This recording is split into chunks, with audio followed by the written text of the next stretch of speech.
మనం ఎప్పుడు కూడా ఎవరితోనైనా మనం మాట్లాడుకోవచ్చు, కానీ దేవుడు కదులుతూ ఉన్నప్పుడు, తన కాలం అప్పుడు కదులుతూ ఉన్నప్పుడు, if you miss God's timings, if you miss God's seasons, you will pay the price.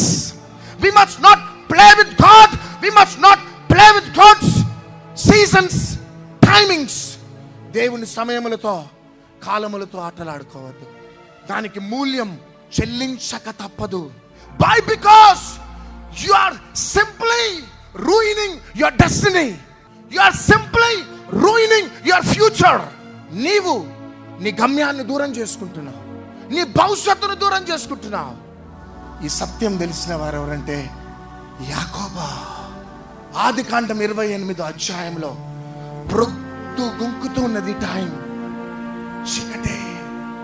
దేవుడు దర్శించినాడు, ఆ పరలోక ద్వారాలు తెరవబడ్డాయి. దేవదూతలు ఎక్కటం దిగటం చూస్తున్నాడు. That is direct encounter, that is a direct visitation from heaven.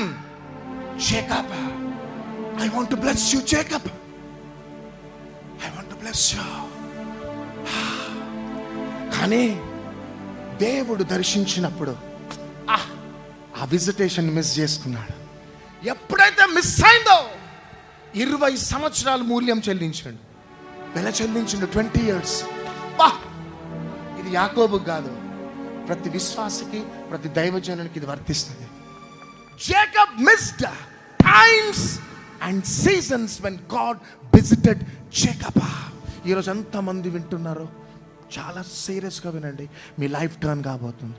దేవుడు ఎంత ప్రేమ గల దేవుడు అంటే, మరలా 32వ అధ్యాయంలో మరలా కలుసుకున్నాడు.